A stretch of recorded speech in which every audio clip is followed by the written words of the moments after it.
Assalamualaikum warahmatullahi wabarakatuh. Selamat malam semua.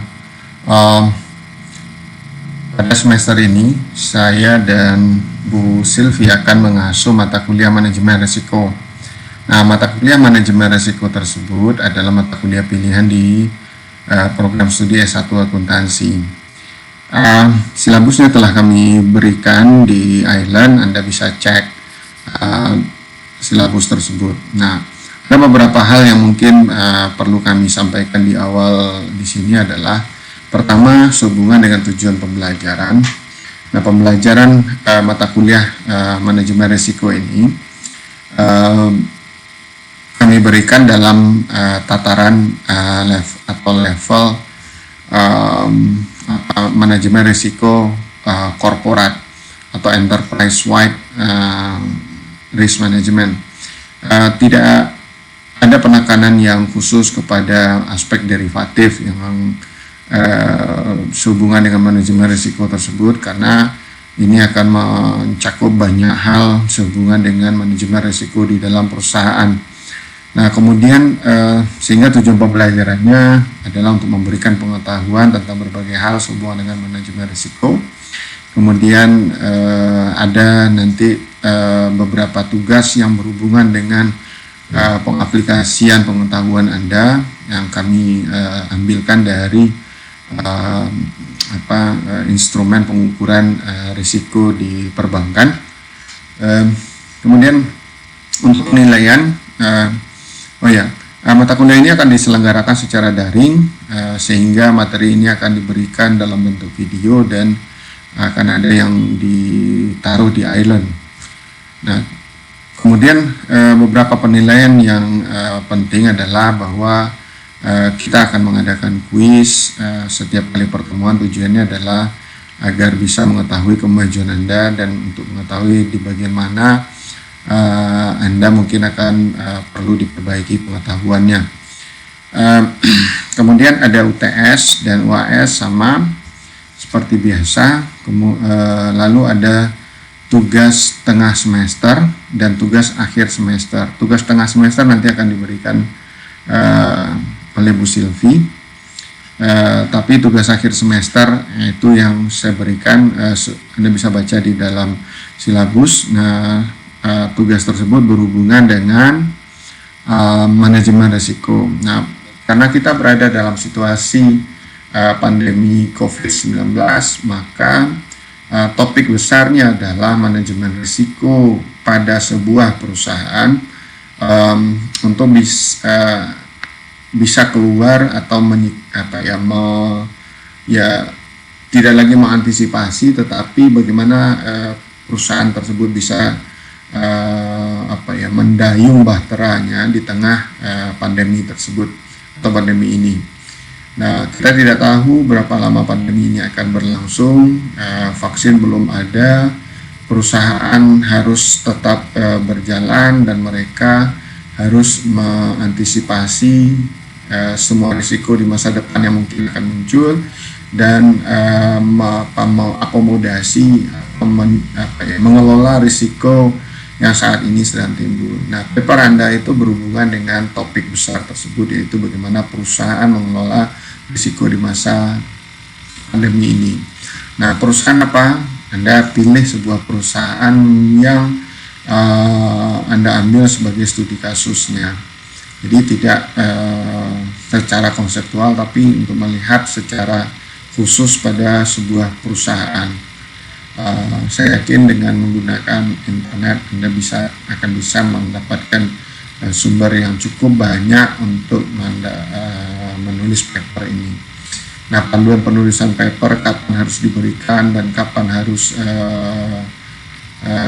mendapat persetujuan itu sudah saya berikan di dalam silabus. Nah, baik, kita akan masuk untuk materi bab pertama, yaitu pengantar dan lesson learn. Ya, untuk buku saya juga berikan, kita ambil dari satu buku, Enterprise Risk Management oleh Joseph Lamb. Anda bisa lihat bukunya yang ada di Island yang sudah saya berikan. Oke, kita mulai.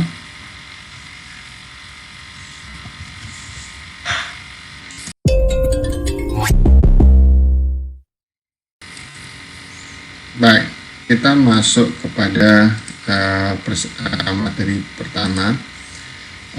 Pada bagian pengantar ini kita akan melihat ada beberapa hal yang di bagian pengantar ini kita bicara begini. Setiap perusahaan didirikan untuk tujuan agar dia bisa tetap tumbuh. Nah, di dalam sebuah buku teks tentang etika dikatakan bahwa tujuan utama perusahaan itu adalah untuk melayani konsumennya. Nah, laba itu adalah konsekuensi dari pelayanan yang efisien dan efektif. Nah, tapi kita ambil dengan cara pandang pragmatis bahwa perusahaan itu ada untuk mencari laba. Nah, kalau perusahaan mencari laba, pada saat yang sama sebenarnya perusahaan juga harus melakukan pengelolaan atas risiko atau melakukan manajemen atas risiko yang ada. Karena logikanya begini, setiap kali perusahaan membuka sebuah ladang bisnis yang baru atau membuka frontier yang baru, mereka pada saat yang sama berarti juga berhadapan dengan sebuah risiko yang baru. Sama seperti misalnya begini, seorang peladang atau petani itu membuka sebuah lahan yang dulunya adalah katakan semak belukar. Nah, dia buka lahan tersebut, dia berpikir bahwa katakan tanaman cabai akan menguntungkan kalau dia tanam dan dipanen nanti. Nah, oleh karena itu dia membuka lahan yang tadinya tidur untuk sebuah investasi baru dengan harapan akan bisa mendapatkan laba dari sana. Nah, secara tidak sadar atau tidak sadar, si petani juga mengakui bahwa kemungkinan akan ada risiko yang dia hadapi ketika dia membuka lahan atau ladang yang baru tersebut. Apa risiko yang akan dia hadapi? Risiko paling mudah yang dipahami adalah bahwa bisa jadi ketika dia panen harga turun, atau bisa jadi setelah dia buka lahan tersebut justru ada komoditas lain yang lebih menguntungkan. Atau ketika dia membuka lahan tersebut mungkin ada hama baru yang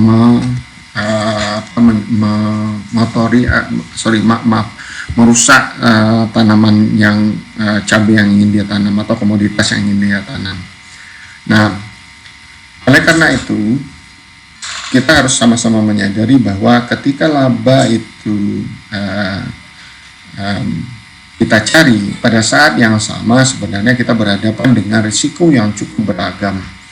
Nah, yang penting adalah bahwa kita menyadari bahwa akan ada risiko, dan setiap risiko itu harus bisa kita ukur dan harus bisa kita kelola di seantero perusahaan. Jadi misalnya kita ambil kondisi hari ini, tahun lalu atau akhir tahun yang lalu, ketika kita belum tahu bahwa akan ada pandemi ini, perusahaan-perusahaan di dunia, ya terutama perusahaan penerbangan maksud saya, sedang berpikir untuk bagaimana meningkatkan laba mereka melalui penjualan jasa penerbangan.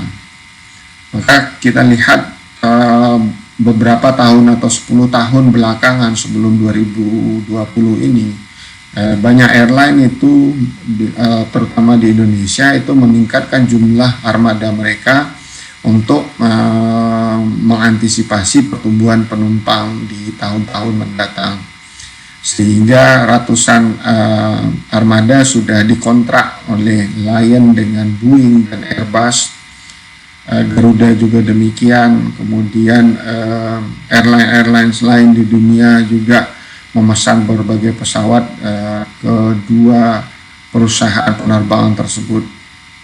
Nah, perusahaan penerbangan tersebut juga menilai bahwa Ini adalah peluang laba yang sangat besar ketika orang punya pendapatan yang cukup, kemudian mereka melakukan traveling dengan biaya yang murah. Ada peluang laba yang besar di sana. Nah, tetapi juga mereka pasti menyadari ada risiko yang akan muncul di sana. Nah, hari ini misalnya mungkin kita tidak bisa tahu dengan pasti. Perusahaan-perusahaan pasti sudah mengantisipasi bahwa akan ada resesi dunia. Mungkin mereka tidak mendefinisikan kemunculan resesi itu dipicu oleh pandemi virus ini, tetapi mungkin saja mereka sudah memiliki semacam rencana mengantisipasi risiko yang disebabkan disebabkan oleh hal yang lain. Tapi setidaknya mereka mungkin telah berpikir begitu. Nah, perusahaan yang baik pasti sudah berpikir demikian.